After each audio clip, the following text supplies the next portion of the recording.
Hey there, this is Raman from Emerging Alliance SAP. I appreciate your time and effort in watching this video. This video starts with statistics. A statistical figure which is quite surprising and bothering too. Did you know that of all the ERPs implemented globally, only 25% of them make it? 75% of them are a failure? Well, that's not what we claim or we say. It's what Gartner says. Yes, Gartner. Now, many of them would know Gartner. Gartner is one of the world's leading research firms, which is also a member of S&P 500. Well, they claim, or they have published it, that only 25% of the ERP implemented globally are successful. And guess what? They're not wrong in saying this. Most of the ERP implemented globally are not successful. They are a failure. And this failure can be attributed to three reasons. Number one is the inability to handle change. If there is a software which impacts everybody in a company, starting right from the janitor until the CEO, it's the ERP software. If you accept to this, then let us get it straight. We cannot have an ERP software successfully implemented without a proper change management plan in place. This plan should have a very clear perspective laid out of bringing everyone on board. This plan should have all the resistance consulted or crushed, and an organizational restructuring if it may require to sustain a change like implementing ERP. The second reason is very high or unreasonable customer expectation. Many a times, management looks at ERP as one single pill which can solve all their ailments and cure all their organizational diseases, but that's not generally true.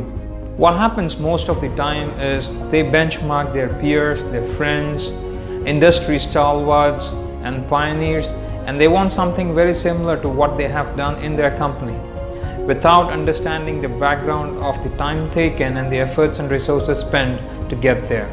A perfect analogy for this situation would be something like a bullet engine train coupled with an age-old bogies. And here the bullet engine train basically represents the management and the age-old bogie represents the users and the staff. Guess what happens if this arrangement is made to run? The bullet engine kind of rips things apart and derails the whole situation. Well, the advice or the solution to this is start it as much simple as possible. I would even strongly recommend it as start it as much stupid as possible.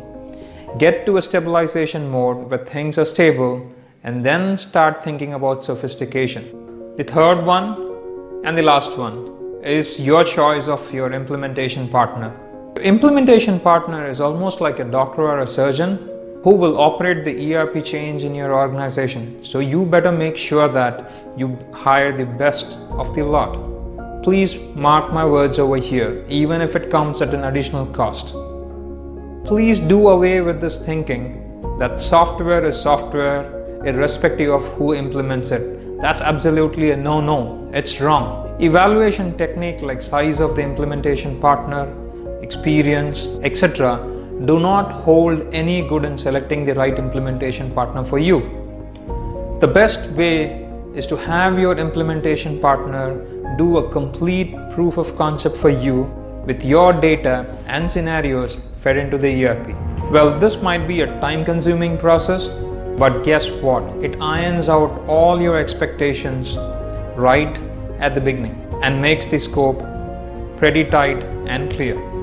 A good proof of concept done prevents any kind of overruns and delays in the project. The proof of concept is very essential if you want to have the best implementation partner picked.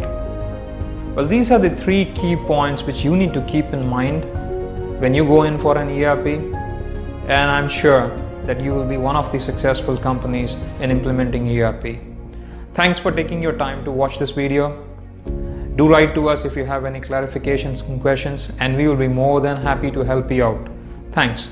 See you.